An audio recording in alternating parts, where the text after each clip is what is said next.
Salut à tous, on se retrouve aujourd'hui pour une nouvelle vidéo. Aujourd'hui c'est le Power Ranking, c'est-à-dire le classement des équipes de la Ligue, de la NFL. Donc on va classer ensemble les 32 meilleures équipes. Je suis reparti de mon classement de la semaine dernière, donc si jamais t'as pas vu la vidéo du Power Ranking de la semaine dernière, je t'invite à la voir sur le reste de la chaîne.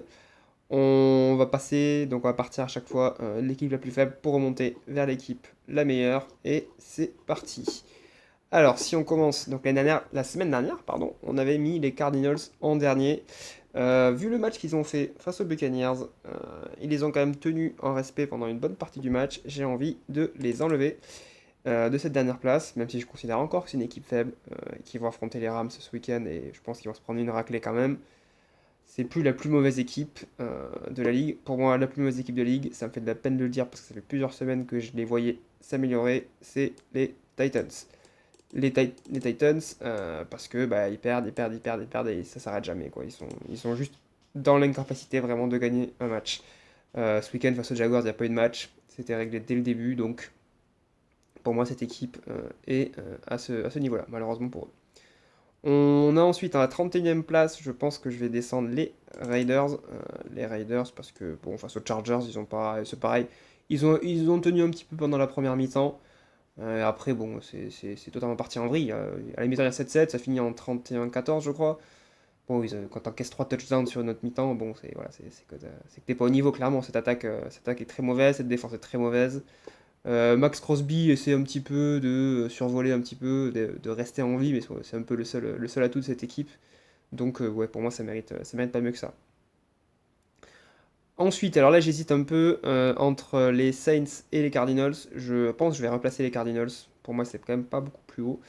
Parce que même malgré le fait qu'ils ont tenu en respect les Buccaneers, ça reste une équipe quand même qui est. Je sais même pas quoi en dire de cette équipe, mais elle est. Ouais, même pas paradoxale, elle est vraiment. Elle est nulle, tout simplement. C'est une équipe nulle, tout simplement.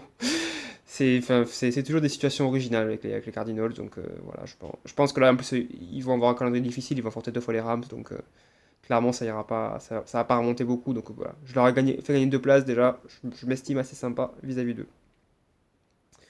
À la 29e place, ben, je pense que je vais laisser les Saints, parce que les Saints ont perdu face aux Dolphins. Alors un match dans lequel ils sont revenus, parce qu'ils étaient menés de 16 points, et malgré ça, ils ont réussi à remonter, et puis ils auraient même pu gagner. Alors, sur un onside kick qui était réussi, je n'ai toujours pas compris comment il était réussi, apparemment. Apparemment, le ballon a touché le mollet d'un joueur de Dolphins, mais alors vraiment, même à la caméra, c'était invisible. Mais même malgré ça, ils ont pas réussi à gagner. Donc bon, c'est une équipe, voilà, c'est une équipe un peu à l'image des Titans qui ne sait pas gagner, quoi. Donc bon, c'est compliqué pour eux, quoi. Maintenant, ils vont arriver sur des matchs de division. Je crois qu'ils affrontent les Panthers ce week-end. Non, les Buccaneers ce week-end. Ça va faire des défaites en plus, quoi, tout simplement. Si on remonte ensuite, la 28e place, j'avais mis les Jets. Ils viennent de gagner ce week-end. Les Jets viennent de gagner. C'est un week-end où les Jets ont gagné, c'est quand même un événement à noter dans une saison. C'est un peu difficile parce que ils ont battu une équipe des Falcons qui était assez faible. Donc en soi, c'est une victoire mais qui n'a pas beaucoup de poids face à des Commanders qui eux par contre ont perdu mais face à une grosse équipe des Broncos. Je pense que je vais laisser les Jets là. Je vais laisser les Jets ici parce que ouais, c'est leur niveau. Je crois que ce week-end ils vont affronter les Dolphins. Je pense qu'ils vont perdre. Donc je vois pas cette équipe progresser en soi. Pour moi, c'est plus une défaite d'Atlanta qu'une vraie victoire des Jets. Donc 28e place, on laisse les Jets. À la 27e, j'hésite un peu. Et dans tous les cas, je sais que je vais remonter les Commanders parce qu'ils ont fait un vraiment bon match face aux Broncos. J'hésite entre les Falcons et les Browns. Parce que les Browns avaient un gros adversaire, donc ils sont perdus face à une bonne équipe, et leur défense avait vraiment tenu en début de match. Alors que les Falcons, eux, ont perdu face à une petite équipe, les Jets du coup. Et ça me fait penser en fait que, bon, peut-être les Falcons, ouais. Les Falcons, c'est moins bon peut-être, donc c'est vraiment faible cette année, les Falcons, ça, c'est triste de voir comme ça. 26e place, là j'hésite vraiment entre les deux équipes. Je vais partir sur les Browns, parce que quand même s'ils ont fait un bon début de match, après ils ont vraiment cédé face aux 49ers. Donc ça va partir sur 26e place pour les Browns. Et à la 24e place, parce qu'ils se sont fait éclater par les Patriots, je vais partir sur les Giants. Les Giants qui ont vraiment fait un non-match face aux Patriots, clairement. Ils sont un peu repris en deuxième mi-temps, mais bon, c'était plutôt parce que les Patriots s'étaient relâchés qu'autre chose. Et sincèrement, ils n'ont pas existé dans ce match. Donc voilà, les Giants ici. Les Commanders, du coup, à la 24e place. Ils ont fait douter les Broncos jusqu'au bout. Ils ont bien failli l'emporter. S'ils l'emportaient, je pense qu'ils auraient remonté plus dans le classement. Peut-être que je les aurais mis au-dessus de Minnesota. C'est une équipe bon, qui vient d'enchaîner 8 défaites d'affilée. Mais parfois, il y a des défaites encourageantes. Et celle-là, pour le coup, c'en est une. C'en est une. Et c'est parfait parce que ce week-end, on arrive sur un match entre les Vikings et les Commanders, justement. Donc, ça va être vraiment intéressant de regarder ce match parce que c'est deux équipes qui sont à peu près au même niveau. Les Vikings, justement, ils ont perdu cette semaine face aux Seahawks. Maintenant, en dessous, c'est quand même assez faible, donc c'est pour ça que je les descends pas. Voilà, j'aurais pu les descendre en soi, mais en dessous, pour moi, c'est plus faible. Tout ce qui est en dessous, là, c'est des équipes qui sont plus faibles que les Vikings. Même si les Vikings, bon, voilà, c'était catastrophique ce week-end hein, face aux Seahawks, 0 point marqué. 5 turnovers provoqués. Faudra regarder, ce sera intéressant de regarder quelle équipe a concédé le plus de turnovers, mais je pense qu'ils seront pas loin d'être en tête. Ensuite, on arrive sur des équipes où c'est un peu particulier parce que toutes les équipes là, elles viennent de gagner. Elles ont toutes gagné. Et en même temps, c'est pas des très grosses équipes, donc c'est difficile de savoir est-ce qu'on les monte ou est-ce qu'on les descend. Parce que les Dolphins ont battu les Saints, donc c'est quand même une équipe assez faible. Je pense que je vais laisser les Dolphins ici. Ouais, je vais laisser les Dolphins à la 22e place. Les Bengals ont battu les Ravens. Je pense que je vais enlever les Bengals. Je pense que je vais aussi enlever les Cowboys et les Panthers. Et je pense par contre, là, voilà, ici ça va descendre. Ça va descendre.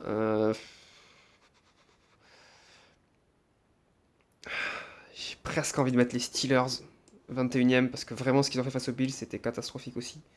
Leur défense qui d'habitude était vraiment l'une des toutes meilleures, elle a fait n'importe quoi. Enfin, vraiment, il y avait des trous dans tous les sens. L'attaque à la course des Bills passait tout le temps. Donc je vais mettre les Steelers là parce qu'en plus offensivement pardon c'est vraiment pas ça non plus. Et je pense que je vais mettre les Bengals juste au-dessus. Je vais les mettre juste au-dessus parce qu'ils viennent de gagner ce match face aux Ravens. Plutôt de belle façon en plus. Joe Burrow est de retour, ça va mieux, mais défensivement ça reste encore compliqué. Donc on va les descendre ici. Et les Ravens, eux, bah, forcément, ils vont descendre. Les Ravens, hop, ils sont dans la case où je peux pas voir évidemment, sinon c'est pas drôle. Ils sont juste là, on va les faire descendre. Hop, est-ce que je vais pouvoir y arriver ou pas? C'est la magie du direct. Hop, voilà, juste là. On se remet là. Donc les Ravens qui redescendent parce que ouais, cette défaite face aux Bengals, en fait ils avaient une opportunité de vraiment s'envoler en tête de la division et surtout qu'ils allaient affronter deux fois les Steelers et je pense qu'ils vont clairement pouvoir les battre. Là ils ont perdu une occasion, ils ont perdu une belle occasion et surtout ils ont fait un non-match quoi parce qu'ils prennent 3 possessions d'écart à la fin. Quand t'as des aspirations comme celles qu'étaient les Ravens en début de saison, bah tu peux pas faire ça quoi, c'est juste impossible.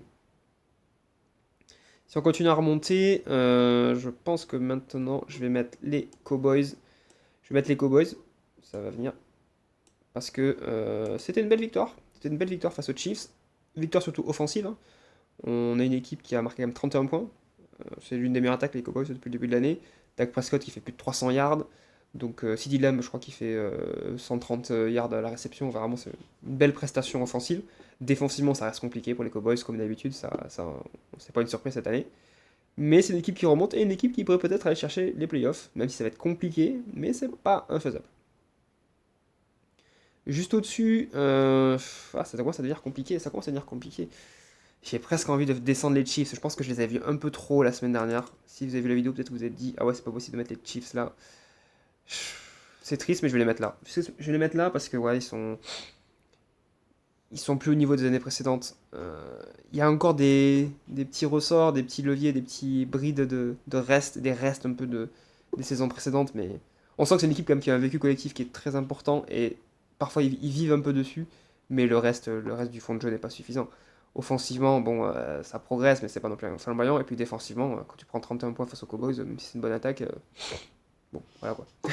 Tout est dit. Je pense qu'après je vais mettre les Panthers. Je vais mettre les Panthers. Une belle victoire face aux Rams. Dans un match qui était un peu particulier quand même, il a pas mal plu sur Charlotte.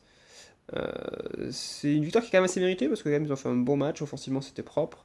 Défensivement ils ont intercepté 2 fois Matthew Stafford, donc c'est une belle prestation. On va les laisser quand même derrière les Buccaneers et on va les laisser derrière aussi les Jaguars. Non, je pense que je vais laisser les Buccaneers là. Je vais laisser les Buccaneers là parce que même s'ils ont battu les Cardinals, comme je l'ai dit plus tôt, bah, les victoires face aux Cardinals, c'était pas un gros match quoi. C'était un match difficile pour eux, donc ils vont rester là. Je m'inquiète vraiment pour cette équipe des Buccaneers parce que même si je pense qu'ils vont réussir à gagner la division, en playoff ça passera pas. En playoff ça passera pas face aux équipes qui auront en phase 2, surtout dans une NFC qui est très concurrentielle. Vraiment, il y a 5, 6, 7 équipes qui sont vraiment à très bon niveau à NFC cette année, donc, et les Buccaneers n'en font pas partie. Donc ça va être compliqué pour eux. On remonte ensuite. Je pense que je vais pas mettre les Jaguars pour l'instant. Je vais encore les laisser de côté. Les Lions 14e, ouais, ça me satisfait. Ça me satisfait parce que c'est une équipe qui est inconstante. Voilà, c'est une équipe qui est inconstante. C'est une équipe bon, qui est capable de battre les meilleurs, mais qui est capable de perdre aussi face aux meilleurs. C'est une équipe qui peut faire une très bonne prestation offensive, une très mauvaise prestation offensive. C'est une équipe capable de tout. Et là, cette semaine, face aux Packers, ça s'est pas joué à grand chose. Ça s'est pas joué à grand chose du tout. Et en plus, ils avaient fait une bonne prestation offensive parce qu'ils étaient face à une grosse équipe des Packers défensivement. Mais bon, il y a cette défaite qui va certainement leur coûter la division, peut-être même les playoffs. La division, pour moi, c'est quasiment perdu pour eux, mais les playoffs, c'est pas foutu. Ils sont encore dans la course, mais ça va être compliqué. Ça va être compliqué, donc on va mettre les Lions ici, 14e, ça me paraît cohérent. Je pense que je vais laisser les Texans ici aussi. Euh, Ouais, dans tout cas, je vais redescendre les Colts, ça c'est sûr et certain. Les Texans, parce que, ouais, belle victoire face aux Colts. 13e place, ça correspond à peu près à ce qu'ils sont. Il faut savoir faut se souvenir quand même qu'au début, début de saison, c'était très compliqué pour les Texans. Ils ont eu une belle victoire face aux Colts, qui va vraiment les lancer vers la fin de saison. Je pense que d'ici la fin de la saison, ils vont rentrer dans le top 10, clairement. Mais là, pour cette semaine, non, je vais les laisser là, même si on a eu un bon retour de CJ Stroud. Ça fait plaisir de le revoir. Il a bien mené l'attaque, pour pas mal de yards, donc c'est cool. Je pense que maintenant, hop là, je vais mettre les Jaguars ici.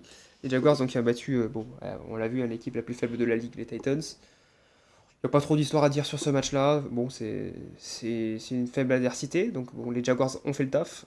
C'est leur quatrième victoire d'affilée, je crois. Ou au moins la troisième, en tous les cas. Donc, c'est une bonne dynamique. Même si c'est des victoires, soit face à des équipes faibles, soit à aller chercher dans la douleur, comme face aux Cardinals. Mais bon, c'est quand même des victoires. On se dirige vers un match à 3 pour la division AFC Sud, entre les Colts, les Jaguars et les Texans. Et les Jaguars sont pas les plus mal placés pour moi pour finir cette division dans les meilleures positions. Les plus mal placés pour moi, c'est les Colts qui ont, ils doivent jouer encore les deux équipes. Ils ont 3 matchs à jouer, un face aux Texans, deux face aux Jaguars, donc ça va être très chaud pour eux. Et ils arrivent avec une mauvaise dynamique en plus. Si on continue de remonter, euh, presque envie de descendre les Chargers. Je vais descendre les Chargers, je vais les mettre 11e. Je vais les mettre 11e parce que ils gagnent les matchs face aux équipes assez faibles. Les Raiders, ils ont réussi à les battre, mais c'était quand même assez chaud au début. Première mi-temps, c'était serré. C'était serré. Ils ont réussi à faire la décision en deuxième mi-temps. Mais c'est bon, c'est pas impressionnant les Chargers. Quoi. Donc, et puis pour moi, les équipes qui sont devant, enfin que je vais citer après en tout cas, sont devant pour moi, vraiment. Ce sont des meilleures équipes. Donc on va laisser les Chargers en 11e position. Ils perdent un peu de terrain cette semaine. Ensuite, la 10e position, le top 10. Qui est-ce que je vais mettre dans le top 10? Je vais mettre les Bills, ouais, qui ont progressé un peu cette semaine. Une belle victoire face aux Steelers. Euh, alors voilà, bon, ça reste les Bills, donc on ne sait pas si la semaine prochaine ils vont pas redescendre, clairement. Il faut un peu le yo-yo ces dernières semaines. Mais c'était une victoire convaincante face aux Steelers, clairement méritée. L'attaque à la course était incroyable, plus de 200 yards à la course, c'est très rare dans un match de NFL, donc félicitations à eux sur ça. À voir face à une plus grosse adversité. Voilà, à voir face à une plus grosse adversité. On sait qu'ils vont devoir affronter les Patriots et les Eagles dans les semaines qui viennent, donc là ça va être une vraie adversité, donc on verra. C'est une équipe qui est encore en course pour les playoffs, mais à l'image des Chargers, ils sont à 8 victoires. Il va falloir gagner au moins 3 de plus, je pense. 3 matchs de plus pour aller s'assurer les playoffs. À la 9e place, là j'ai une belle hésitation. Vous savez quoi? Je pense que je vais descendre les Colts et je vais mettre les Colts qui sont juste là à la 9e place. À la 9e place parce que ça va plus trop. Honnêtement, alors c'est vrai que j'avais pas fait de power ranking les semaines précédentes. Je pense que si j'avais fait un power ranking il y a 2-3 semaines, ils auraient été là. Allez, au pire des cas, 4ème. La semaine dernière déjà face aux Chiefs, ça leur a fait perdre des places. Là, cette semaine, la défaite face aux Texans, c'est trop, c'est trop.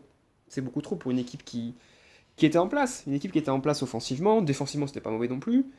Et puis surtout, une équipe qui pouvait viser la première place de l'AFC, qui leur a permis d'avoir des playoffs bien plus simples. Mais là, ça va plus. Là, ça va plus. Depuis leur match face aux Falcons à Berlin, ça va plus du tout. Déjà, alors, ils avaient gagné ce match-là, mais c'était très difficile. Et puis après, depuis, ils enchaînent les défaites.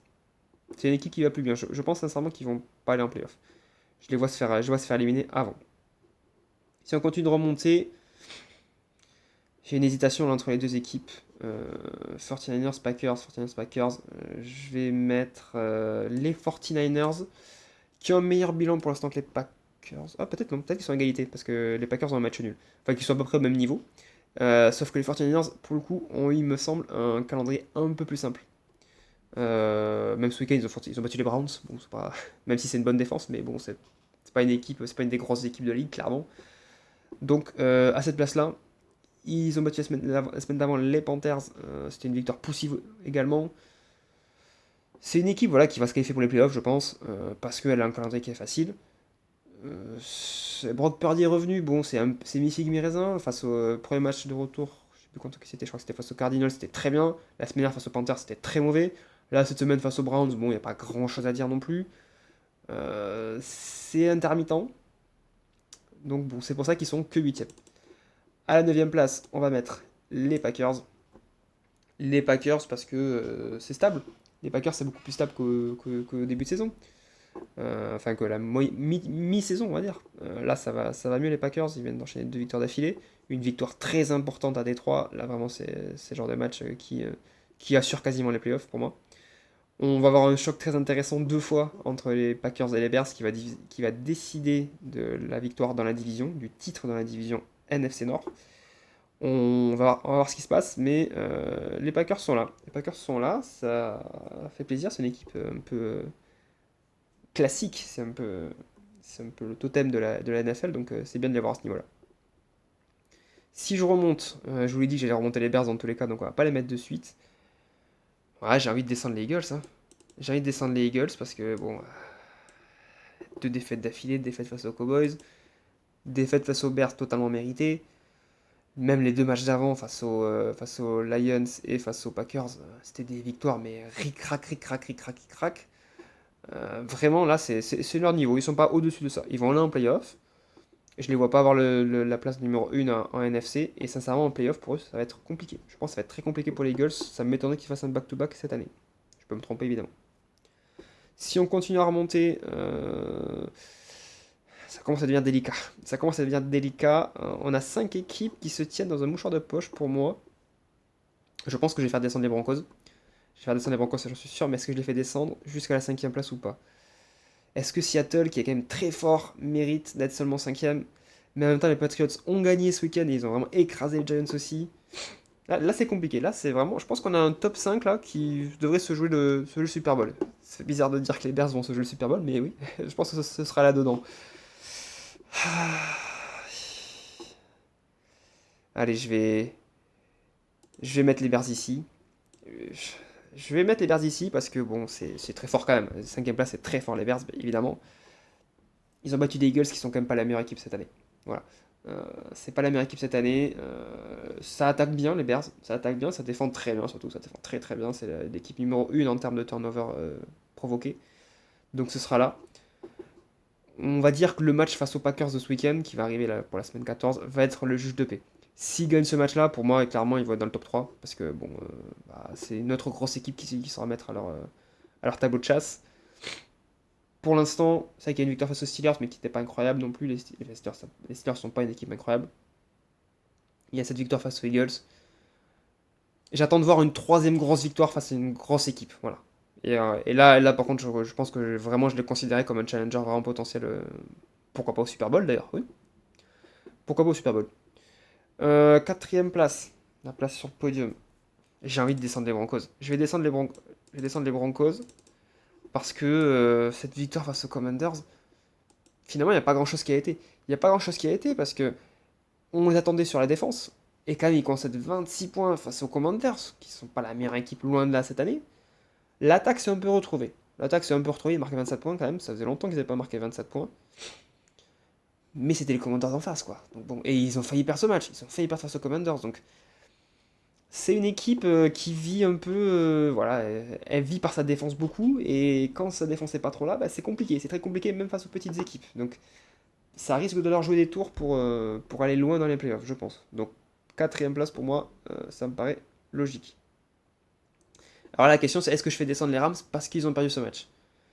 Le power ranking pour moi, en tout cas moi tel que je le vois, c'est vraiment à l'instant T, quelle est la meilleure équipe, quelle est la deuxième meilleure équipe, quelle est la troisième meilleure équipe. Ça tient pas forcément compte des victoires, même si effectivement le fait de battre, si t'es la première équipe que tu perds face à l'équipe la plus faible, bah forcément ça doit descendre, ça on est d'accord. Mais c'était une belle équipe des Panthers en face. Là c'est pareil, c'est un match à 3. Je suis pas là de penser qu'on a les 3 favoris pour le Super Bowl cette année. Allez, je vais mettre les Seahawks, ça m'embête, vous savez que je suis fan des Seahawks évidemment, les John of Boom, on connaît. Mais les Seahawks, ouais, très bien, déjà la troisième c'est très bien. Une belle victoire face aux Vikings. Ça justifie cette troisième place parce que bon, les Seahawks ont gagné, ils ont écrasé les Vikings. Mais offensivement, c'était pas si fou que ça. Je crois qu'ils marquent 4 field goals sur les 26 points. Donc ils ont finalement marqué que 2 touchdowns dans le match, hein. Donc face à des Vikings qui sont vraiment pas reconnus pour être une bonne équipe défensivement. C'était un peu plus poussif. Voilà, ça a été plus poussif cette semaine. Faudrait regarder le nombre de first down, mais c'est pareil, c'était pas incroyable. Donc les Seahawks, troisième, ouais, ça me choque pas. Ça me choque pas. Et donc, la deuxième et la première place. Là, je suis un peu embêté parce que c'est pas les mêmes matchs qui ont lieu. Les Rams, ils ont perdu face à une belle équipe des Panthers quand même. Les Patriots, ils ont battu l'équipe la plus faible de la ligue. Alors, pas la plus faible de la ligue, j'exagère évidemment, j'exagère systématiquement, mais une équipe très faible de la ligue. Donc, je vais mettre les Patriots deuxième. Parce que, oui, ils ont quand même roulé sur les Giants, mais c'était faible en face. Le match était plié dès la mi-temps. Donc, c'est une équipe de Patriots qui gagne tous ses matchs. Il y avait une mauvaise dynamique cette dernière semaine parce qu'ils gagnaient, mais difficilement. Là, vraiment, ils ont vraiment éclaté les Giants. Ils vont finir en tête de la division. Je pense ils vont finir en tête de la conférence. Donc, ils auront un gros avantage en playoff. À voir en playoff qui c'est qu'ils vont affronter. Cette année, je pense qu'on a un déséquilibre entre la AFC et la NFC. Pour moi, la AFC, c'est vraiment très serré. C'est très difficile de dire, ok, telle équipe, telle équipe, telle équipe, quelle est la meilleure, sincèrement. Il y a une dizaine d'équipes pour moi qui sont vraiment pas loin d'être au même niveau. Alors qu'en NFC, c'est très serré, mais entre les 5-6 premières équipes. Il y a 5-6 premières équipes qui sont vraiment très difficiles. Et je pense clairement, même si c'est pas les Rams, que l'équipe qui gagnera la NFC gagnera le Super Bowl parce qu'il y a vraiment un déséquilibre pour moi. Pour moi, la NFC, c'est meilleur. Bah, si on regarde même le classement, on a 2, 3, 4, 5, 6 équipes de NFC. À la première place, c'est une équipe de l'AFC, 9e, 10e, c'est de l'AFC. Donc bon, je pense que cette année, l'AFC est moins forte que la NFC. Je vois les Patriots quand même aller assez loin, même en playoff, je pense qu'ils vont faire finale de conférence. Mais c'est pas encore, ils n'ont pas eu encore une assez grosse adversité cette semaine en tout cas pour pouvoir prétendre à la première place. Première place donc occupée toujours malgré la défaite par les Rams, qui ont fait quand même un bon match, hein. C'est vrai que c'est un match qui était particulier avec la pluie qu'il y a eu à Carolina. Donc bon, on verra la semaine prochaine. Je sais plus qui est-ce qu'ils affrontent la semaine prochaine. Je crois qu'ils affrontent les Cardinals. Bon, bah, voilà. Ça devrait faire une victoire. Donc peut-être qu'en laissant la première place, je m'économise de l'énergie pour la semaine prochaine. Parce que bah, avec cette victoire, clairement, ils vont rester à la première place. Je vous spoil déjà le power ranking de la semaine prochaine. Mais bon, voilà, ça reste une très grosse équipe, même malgré cette défaite. C'est une défaite, ça tourne aussi dans un sens. Voilà, ça aurait parfaitement pu tourner dans le leur. Ça n'aurait pas été choquant du tout. Donc voilà pour mon power ranking de cette semaine. On est bientôt sur la fin de la saison. Décembre, c'est un mois sympa parce qu'il y a pas mal de matchs. Je crois que les matchs vont être plus étalés, notamment à Noël. Il y aura des matchs toute la semaine, ça c'est cool. Mais c'est un peu triste en même temps parce que c'est vrai qu'on se rapproche de la fin de la saison. Une saison d'NFL, ça passe vraiment très très très très vite. Trop vite peut-être. Et après, bon, on couvrira les playoffs. Et puis après la fin des playoffs, ben, on repartira pour 7 mois. 7 mois sans NFL, ça va être triste. Ne pensons pas à ça. Ne pensons pas à ça. Pensons aux beaux matchs qui nous reste à voir d'ici la fin de la saison. Et on verra bien. On verra bien si je me suis trompé ou pas, si ces équipes-là seront bien en lutte pour le Super Bowl jusqu'au bout. Voilà, si jamais cette vidéo t'a plu, ben, je te laisse t'abonner. Je te laisse mettre un bouton. Voilà, je vais y arriver. Je te laisse mettre un like pour aider la vidéo à fonctionner. Je te laisse mettre en commentaire qui est-ce que toi tu verrais en tête de ce classement. Et également, qui est-ce que tu verrais à la dernière place de ce classement. Est-ce que tu es d'accord avec moi? Rams, Titans. C'était un Super Bowl d'ailleurs à l'époque. Je crois que c'était le Super Bowl 2000 avec cette image incroyable du receveur des Titans qui tend la main pour essayer de marquer le touchdown et qui échoue à un yard et je crois que ça offre le premier titre aux Rams. En tout cas voilà, si cette vidéo t'a plu, n'hésite pas à liker, abonne-toi, tu me mets en commentaire ta meilleure équipe et ton équipe la plus faible. Et nous, ben, on se retrouve dans pas si longtemps que ça pour une prochaine vidéo. Salut!